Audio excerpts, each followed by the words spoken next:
So I feel this tapping and shoving like on my shoulder.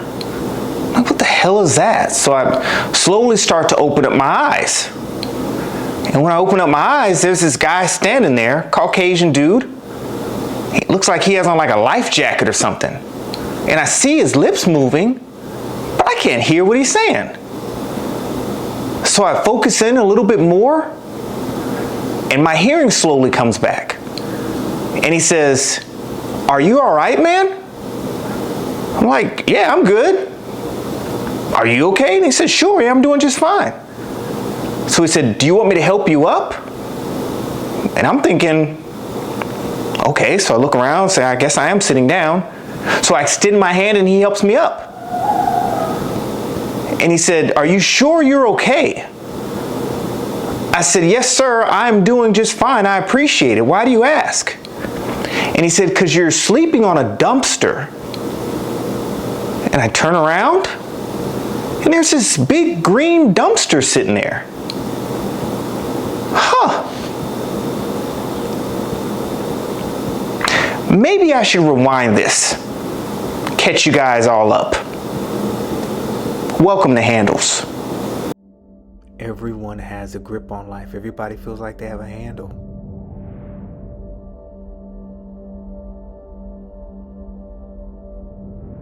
Afraid to share the mistakes. The stories are what connect us. They are the key. We're running out of time.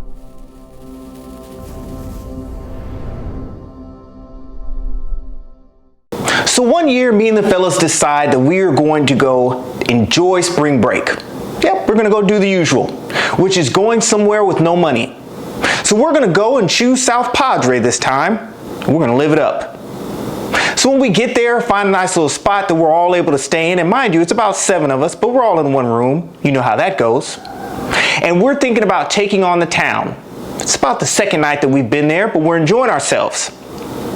So we're getting ready. So later on that evening, we know that we want to hit about 3 or 4 clubs that we've spotted. We already have a plan. So we're getting dressed, we're ironing everything that we have, we're playing music, we're doing everything that guys normally do. Hear a knock at the door. One of my partners goes to the door, opens it up. Enter Brad. Let me introduce you to Brad. So we first got a chance to meet Brad when we were taking the elevator up to our room, and we noticed this guy was trying to pull at least 3 to 4 chests of ice into the elevator. Like, what the hell are you doing, man? He says, "Well, I'm gonna throw some parties and I wanna make sure I have enough chests so I can put all the drinks in there." So we helped the guy up. Just so you know, it just figures out that he's going to the same floor that we're on. Huh, I'm Lo, you're Brad, this is the team, nice to meet you. Now, Brad is one of those guys that loves to enjoy himself, as you've probably already figured out. So what Brad's special power is throwing parties. That's all he did the whole time we were there, is throw parties. And I don't mean just any parties. I mean like huge parties. Like one time we went to one of his get-togethers and he had the front desk clerk there. Well, who's working the front? This guy knew how to throw parties. But let's get back to the present time. So Brad comes in and says, "Fellas, throwing another party tonight, you guys have to come. It's going to be crazy." In the back of my mind, I'm thinking, nah, this ain't for me, right? We went to one of those parties before and it was out of control. I think I'm partied out on that end. But the rest of the fellas say, "Brad, no big deal, we'll be there. Sign us up." Like, damn. So Brad leaves. The rest of the fellas say, "Before we leave, everybody, we gotta take shots." You're probably wondering, where do we get the drink to take shots? That's a different story. Nevertheless, one thing you need to know about me is that I'm not a drinker. I'm not a drinker. No thank you. Now you're probably gonna say to yourself, "Oh, maybe he just can only drink a little bit, or he can only have this amount of drink, or maybe he has to try this." You don't understand. I don't give a damn if it's a Michelob or it's some type of famous Italian drink. I don't care. It doesn't work well with me. And if it doesn't work well with me, let me tell you, it's not going to work well with everybody else that's around me either. I learned that at a young age, and I'm trying to stay in my lane. So no thank you, right? No thank you. Nevertheless, the fellas at this time said, you know what? If we're going to go out, we got to take some shots. And lo, that includes you. I said, well, we got to have it designated. I'll be the guy. They said, okay, cool. So they give me all their things, right? Their cell phone, they give me a little bit of the room key, stuff like that. I'll hold it down. But they were still very adamant about me having shots. All right, screw it. Let's get this out the way. 2 shots, we down them, off to Brad's. We go down the hallway. We can barely get down the hallway because, as I told you before, Brad knows how to throw them, right? We get in there, Brad invites us in and is pulling us in, and as soon as we get into the room, he moves us to the right-hand side. Now, in most cases, as you guys know, in hotel rooms or some smaller apartments, normally on the right is a closet or a bathroom. And I'm thinking it's kind of weird if he's taking us into either one of them. But we go into the bathroom, and he says, you guys got to get one. And he points at the tub. The tub is full of water, full of ice, and full of drinks. It's exactly what I was trying to avoid. The fellows grab some. I'm the last one. I look at Brad and I say, you know what, Brad, I appreciate it, man, but no thanks. Brad says, Lo, look, man, please just have one. Just get one, and I'll leave you alone. I said, Brad, look, man, you don't understand. This just isn't good for me, man. I think I should pass, so no thank you. I appreciate it. He said, Lo, it's going to ruin my night if you don't get one. So I grab one. I down that bad boy. So we have the little party, have the little get together. We don't stay the whole time because we have plans, right? So we tell Brad, hey, appreciate the invite. We're getting ready to make some moves. Brad says, whoa, whoa, whoa, whoa, whoa. I want to go with you fellas. Wherever you guys are going, I want to go too, man. You guys are a pretty good crew to hang out with, and I'd love to hang around you guys. I say, all right. So Brad comes with us. Remember, there were 3 or 4 clubs that we definitely wanted to go to. But for whatever reason, this night, all these clubs were like extremely packed, over capacity. Either some famous artist was there and you had to give up your firstborn to get in, or they wouldn't letting people in anymore. So we go to the first club, can't get in. But we meet some nice people outside, and guess what they're offering? Hey, you guys want to try this? No, I'm good. No, thank you. I end up trying it. We go to the next club. Can't get in. Some famous artist is there, and we're going to need all the money that you don't have. Well, we can't get in there, but try this while you're at it. No, no, no. I appreciate it. I'm good to go, but no thank you. So after we leave the parking lot of that club, I'm starting to feel kind of funny. My left eye is twitching a little bit. My fingers are getting slightly numb. And I'm just starting to slur things, but no big deal. I know that I can come down from this. It's not a problem. I have this under control. I just have to stop taking everybody's drinks. No, thank you. We go to the next club, and we can't get in there either. So at this point, we get in a group outside of the club, and we say, you know what, we only got one more club that we really want to go to. We got to have a plan to get there. So Brad is like, man, you guys are some pretty good sized guys. I took that as a compliment. Not important. He said, why don't we pretend that you guys are somebody famous and see if we can get you guys in the next club? Everybody likes, Brad, look, man, you're drunk. You're just talking wild. He said, let me try it. I say, okay. So we go to this next club. Guess what? It's packed. But they'll let people in, but they need your firstborn. And mine wasn't there. So nevertheless, I look at Brad and the fellows and say, look, man, we got to come up with an option B because clearly this isn't going to work out. So we got to have some exit strategy. What else do we want to do tonight? Brad said, no, wait. Let me try something. He takes off and he starts walking over to this big bouncer. And this bouncer looks like he's kind of watching the area of the VIP room. No big deal. I know we ain't getting in there, but all right, give it a shot, Brad. He's talking to this guy. This guy's just staring at him. And then for whatever reason, the guy grabs the rope and lifts it to let Brad in.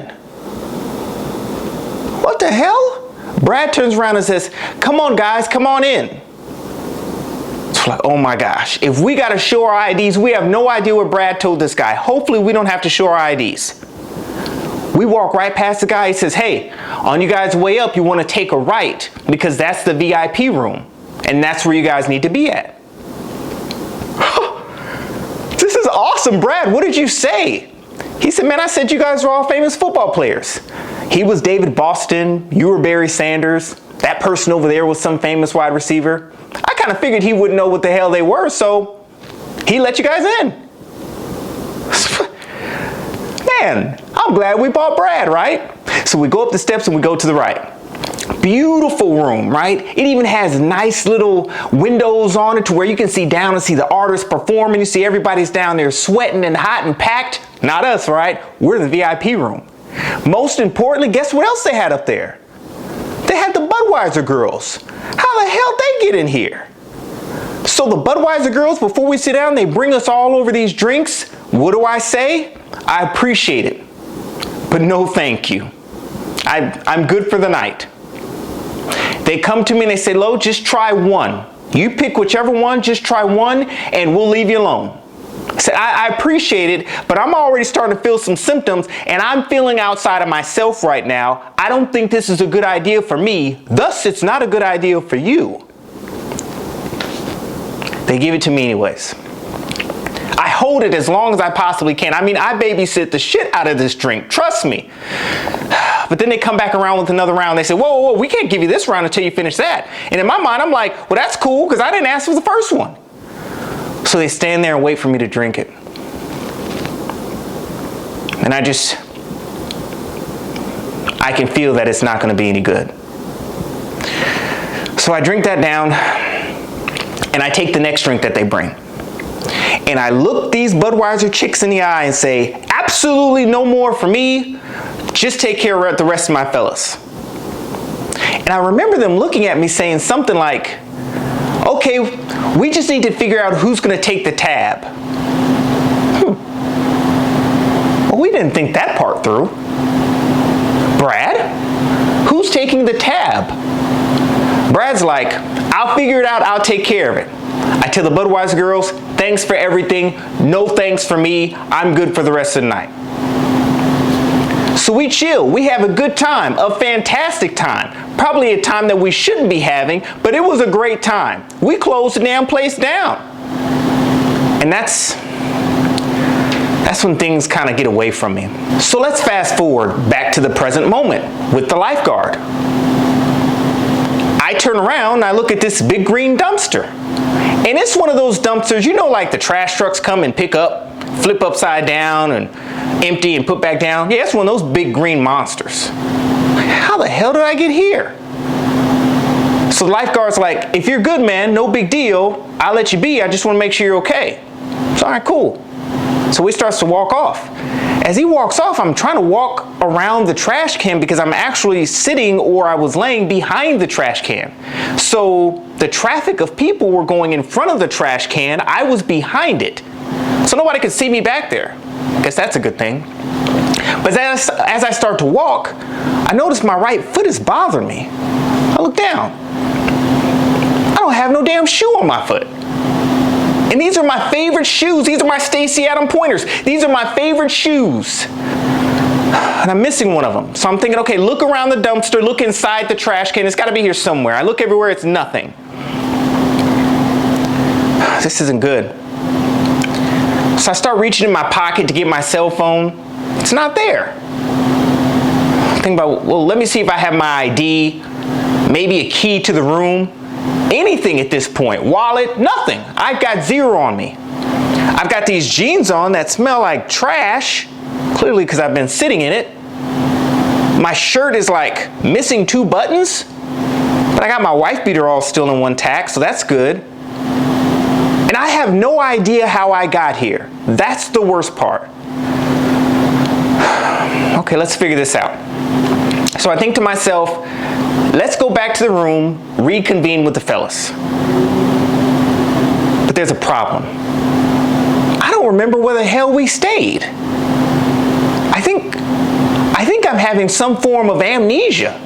I don't know what type, and I think there's like 3 to 5 types of amnesia. I don't know what type, but maybe mine's blackout. Because I don't have a clue where we stayed at. I don't have a clue how I got here. I don't know what happened last night after a certain time frame. I'm freaking out. Get yourself together. Get yourself together. I know what I'm going to do. I'm going to start walking on the beach until I find something that jars my memory. So I want you to picture an asshole walking down the beach, fully dressed, one shoe on, dress socks, jeans that look like they have slight throw up and trash on it. I left out that part. A shirt that's missing buttons, and my braids are itching. Not that I have them now, but I did at one point. And they're itching like hell. And they only itch like this when I get in water. This ain't good, man. This isn't good at all. And to make things worse, I have nothing on me. No cell phone, nothing. Hundreds of people on this beach, and I'm the one that looks like that. So I walk a little bit further, and I hear somebody say, "Lo, what's up, man?" I'm so excited. I don't know who it is, but I turn around, it's my partner, Jay.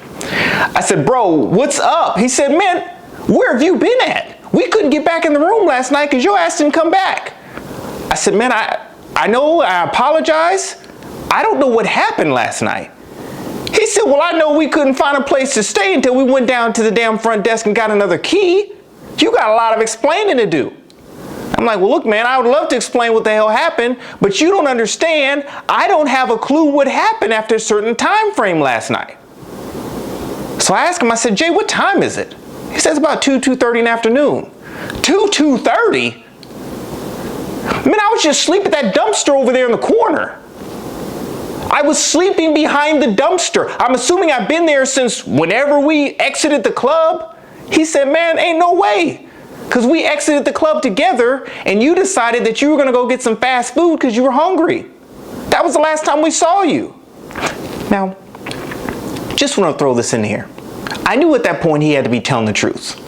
Because if you've seen one of my other videos called Weaknesses, you know that I enjoy fast food all the time. So he had to be telling that truth. Let's get back to it. So I say, "All right, Jay, but I don't even know where we stay at." Jay said, "Bro, you're on the other side damn near of the beach. We stay way down there. So how'd you get all the way over here?"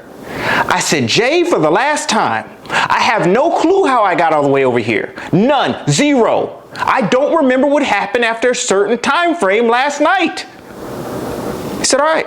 He said, "Well, look, I'll take you back to the room." Now, I was kind of excited to see Jay. I didn't act like I was, but I was kind of excited to see him because I figured as we kept talking and kept walking, maybe my memory would come back. So as we're slowly walking, he's talking about what he did after the club and all this other stuff. I'm catching up on his story. I'm asking him, "Hey man, have you seen any of my things? Like my wallet, my ID, the key to the room, my cell phone?" He said, "No, man. As a matter of fact, you had our stuff last night." Oh shit, that's right. He said, "So do you know where any of that stuff is?" "No, Jay, I unfortunately don't know where anybody's stuff is right now. All I have right now is a slim thread of pride still on me. Nothing else." So he loses it, right? He's like, "We got to get back to the room. We got to catch up with the rest of the fellas so we can spread out and find out what's going on." I said, "Okay, cool." So we walk further down the beach. As we're walking, I can tell he's steaming. But then, right then, I hear someone say, "Well, isn't it nice to see you again?" And let me tell you, just in case no one's ever said that to you before, that's never a good thing. So me and Jay turn around, and it's like a group of girls, maybe 4 or 5 of them. I'm looking at them like, okay. Like, I have no idea what that comment was made for, but okay. Jay's looking like, "Oh man, how you guys doing?" So he remembers them, but I don't. She said, "We're doing just fine." Your friend kind of left us out in the cold last night, but we're doing just fine now. So Jay looks at me, I look at him like, man, remember I told you, I don't have a clue. So we walk over to where their little tent is right there on the beach. And the rest of the girls kind of huddle around and they all have like this weird look at me. I'm thinking to myself, I don't know what happened, but man, I am unbelievably sorry. I'm sorry. One of the ladies says, you look like you could use a drink. Do you want one? I said, no, thank you. I'm good, but no thank you. But what I could use is if you guys were with me last night, can you kind of bridge the gap on what happened last night? And so they were like, sure. We left the club and we saw you at McDonald's. Now you're probably wondering, who are these girls? Well, then it hits me. They're the Budweiser girls. Not the whole group of them, but just a smaller group. I guess they went to go get something to eat too, and here I come stumbling into McDonald's like an asshole, I'm sure. So she goes on to tell me and Jay that I kind of get to talking to them. We're just shooting the breeze, waiting on our meals to come out. And as we're talking, we decide to just go walk the beach and chat, hang out a little bit. So that's how I got on the beach. So that makes sense. I said, so how did I get on this side of the beach?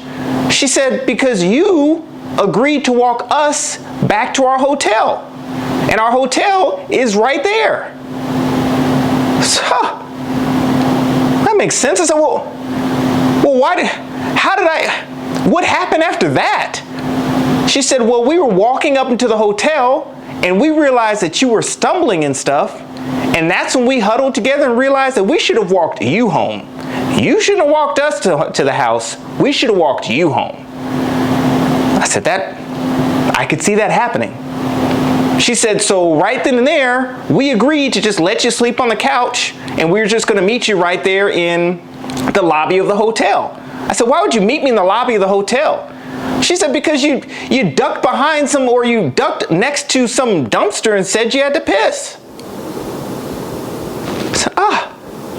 So we told you to do whatever it is that you're gonna do and meet us in the lobby. And you never showed up. Well, that makes sense. That makes sense. Total sense. Now at that point, I'm able to put some of the pieces together, right? It's all coming back. But I'm sure I look like an asshole because I'm standing there once again in the sand with one shoe on, dress socks, jeans that have throw up on them, and I'm pretty sure a hint of urine going down the left leg, a shirt that's half busted, missing buttons, and braids that I'm scratching. This all makes sense. I look at Jay and say, this makes sense, bro. I get it. Thank you so much, Bud Girls. But there's still another issue. Do you guys happen to know where any of my things went? She said, yeah, we know exactly where your stuff went. You told us to hold them in our purse. So here's your things. And she begins to pull out my ID, my phone, the key to the hotel room, some other phones, which were the fellas. Oh my gosh. I don't know if it's a blessing or luck, but this is fantastic. And it's working out perfectly. So we get all this stuff and we're thanking them, this, that, and the other. We hang out with them for a little bit longer. And then I realize, I stop the girls and say, girls, quick question. What happened to my shoe? These are my favorite shoes and I can't find one of them. Like, do you guys happen to have that with you as well? They said, no. We were walking on the beach last night and we kept telling you to take off your shoes and socks because your shoes are going to get filled with sand, and you kept complaining about how your right foot hurt. So you took off your shoe and you threw it in the ocean. I did what?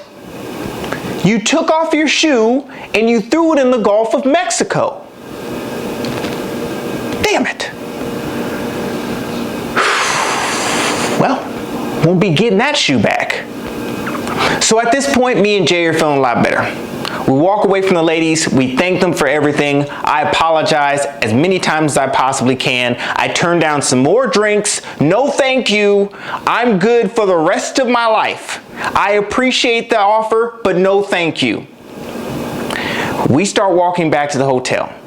Now, as I'm getting closer, I start remembering where we stay at. So I'm like, I think I remember, Jay. So we're here. I know we're in that hotel because I got the keys. So I think we're in room such and such. He said, yeah. He said, well, look, you go on back to the room and I'll catch up with the rest of the crew. I said, all right. I said, look, I'm going to call you and find out where you guys are a little bit later on.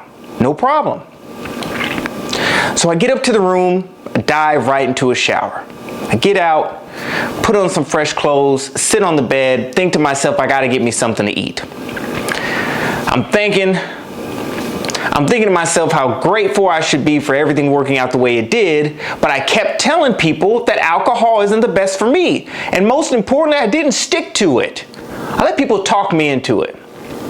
That's my fault. Right then and there, knock at the door. I know this knock. So I go to the damn door, open up the door. Who is it? It's Brad. Oh, not again. Brad says, Lo, where's your crew at? I said, man, they're out on the beach. They're out on town doing something, man. It's just me. He said, man, what happened to you last night? So I get ready to explain to him. He says, don't worry about it. Don't worry about it. You can tell me all about it at my party, man. You gotta come. I'm about to start another party. I look at Brad and I said, bro, no thank you. No thank you. And I slammed the door in his face. Folks, out of everything that took place in that story, and it was an embarrassing one at that, one thing that you gotta learn is to say what you mean, and most importantly, mean what you say. Just because someone's being nice and you have to say no doesn't mean you're just protecting yourself. You could also be protecting everybody around you, just like this case. So if you're one of those individuals that keep pushing people to try things, you might want to stop. Or if you're one of those individuals on my seat that say no thank you and keep trying things, you might want to stop. Pretty embarrassing story. I'll catch you guys next time, right here on Handles.